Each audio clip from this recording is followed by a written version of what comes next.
Salut les Veriens et bienvenue dans votre émission d'actu à cœur ouvert. Et comme toujours, on verra en première partie les grosses nouvelles de la semaine avec pas mal de nouveautés côté software et on s'attardera en seconde moitié de la vidéo sur les gros problèmes du PlayStation VR 2 et sur les nouvelles infos croustillantes sur le Quest 3 et le Quest Lite. Allez, trêve de verbiage, c'est parti. On commencera la semaine en noir et blanc puisqu'une firme propose à l'aide d'IA de la conversion 3D pour le cinéma. C'est donc Charlie Chaplin l'émigrant qui vous est offert gratuitement en conversion et qui peut être regardé depuis n'importe quel casque VR. La conversion 3D est imparfaite avec quelques petits défauts de parallaxe de temps en temps et un espèce d'halo autour des personnages, mais c'est globalement plutôt bon. On vous laisse donc comme d'hab le lien en description de la vidéo. En lien également dans la description, la démo de Vertigo 2 qui est enfin disponible sur Steam. Étant l'un des jeux les plus ambitieux dédiés VR de l'année sur PC, on avait hâte de mettre la main dessus et c'est donc chose faite. Si les textures et l'IA ne sont pas toujours folles, on se retrouve avec une flopée d'interactions en tout genre, des passages secrets et une direction artistique qui fait carrément le café. J'ai particulièrement kiffé le fusil à pompe et le rechargement de diverses armes. J'ai aussi apprécié le soin de finition sur certains petits détails. Si je suis donc plutôt conquis dans l'ensemble, il y a tout de même un bémol de taille, le titre ne propose pas de téléportation. Et ayant pas mal de mouvements rapides à faire en tout genre et notamment de l'esquive, le vignettage n'est pas toujours suffisant. Il n'est donc vraiment pas cinétose friendly.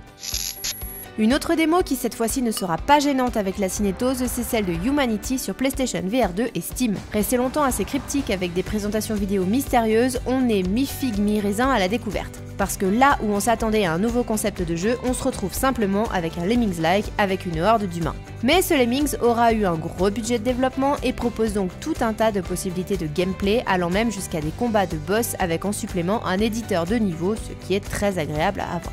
À la manière de Tetris Effect, qui n'est fondamentalement jamais qu'un Tetris, la revisite de Lemmings par Humanity séduira sans aucun doute tout un tas de joueurs lors de sa sortie au mois de mai. Pas de date de sortie précise au-delà d'un vague 2023 pour The Foglands qui se montre en vidéo. C'est un shooter VR en donjon crawler qui est prévu pour tous les principaux casques VR. La bande-annonce permet de découvrir l'atmosphère et la narration qui est clairement sympa. Le titre vous propose de devenir un héros d'une communauté éparse vivant sous terre et il faudra partir à l'aventure depuis les épaves d'une technologie disparue jusqu'aux profondeurs inconnues. Pour cela, il faudra donc courir, sauter et vous faufiler dans le brouillard et vous devrez affronter tout un tas d'ennemis avec votre 6 coups et un certain nombre d'accessoires.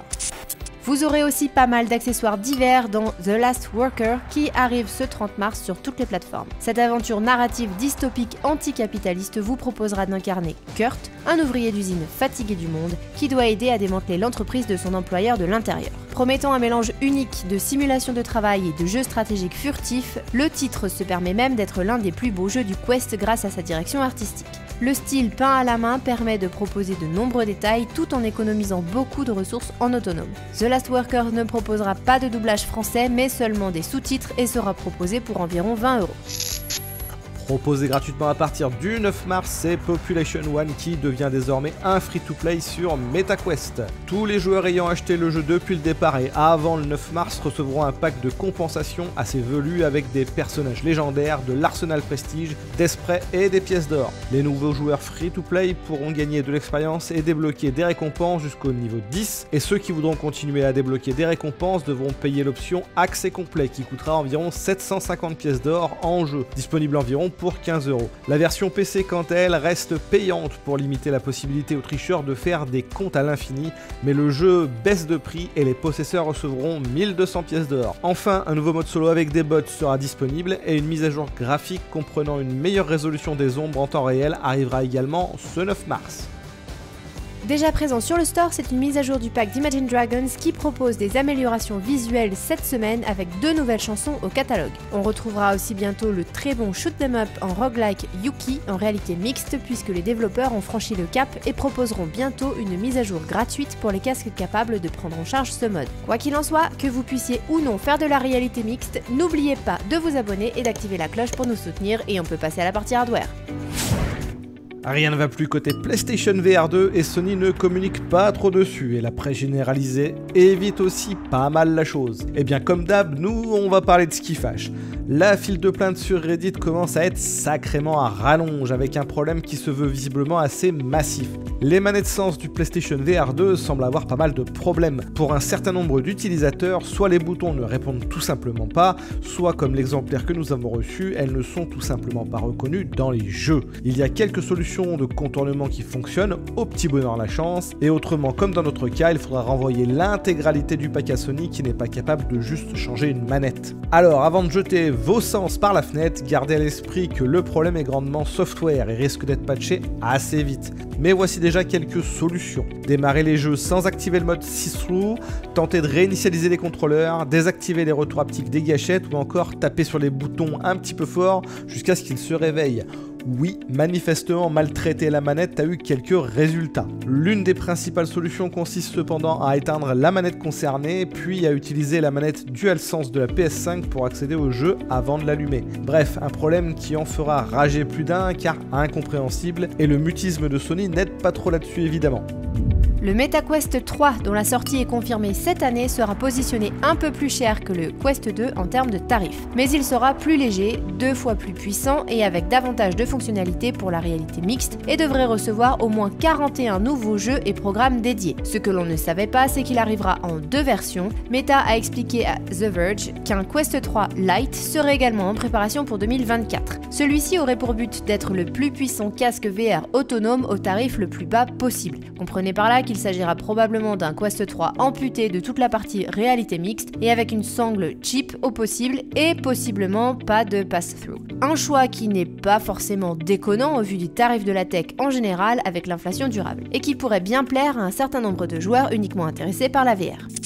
Uniquement pour la VR, c'est Pimax qui continue de présenter son cristal sur les réseaux sociaux avec une dizaine de vidéos postées en 2 semaines. Au menu changement de lentille ou encore réglage d'IPD, tout nous est expliqué pour un casque que l'on attend de pied ferme. Il devait sortir en début d'année 2023, on est en début d'année 2023, aucun retard n'a été annoncé cette fois, on attend, allez. Sinon, la firme a annoncé avoir obtenu un financement de 30 millions de dollars, ce qui facilitera la création et le déploiement des nouveaux dispositifs VR. Et on ne vous cache pas que l'on préférait qu'ils s'occupent déjà pleinement de ceux en cours de développement et production avant d'utiliser le personnel pour de futurs produits.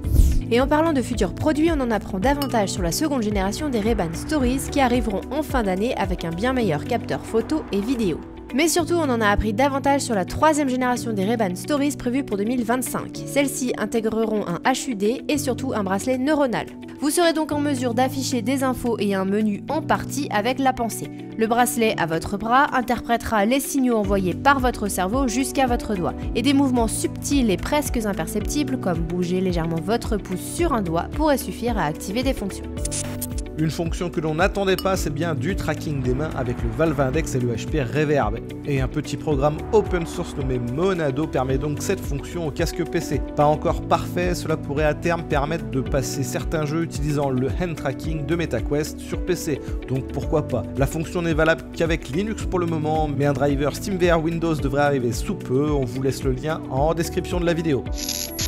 Le MetaQuest Pro va passer de 1500 à 1000 $ pour tous les pays. On devrait donc le trouver à partir du 15 mars à environ 1200 € chez nous. Il est d'ailleurs à noter que VRChat proposera bientôt de l'eye tracking pour ce casque, ce qui en fera donc une affaire un peu plus intéressante et vient une fois de plus complètement tacler le futur marché du casque d'HTC qui n'a plus aucune espèce de justification à son prix, étant donné que le Quest Pro propose d'origine de l'eye tracking, du facial tracking avec des lentilles pancake pour un prix bien inférieur. Allez, il est l'heure de la question. Comme chaque semaine, on retient une question dans les commentaires pour l'émission suivante et cette fois c'est Mickey2000 qui demande quand est-ce qu'on testera le PlayStation VR 2. Alors la mauvaise nouvelle, vous la connaissez du coup déjà, on a reçu une version dont la manette droite ne fonctionne pas.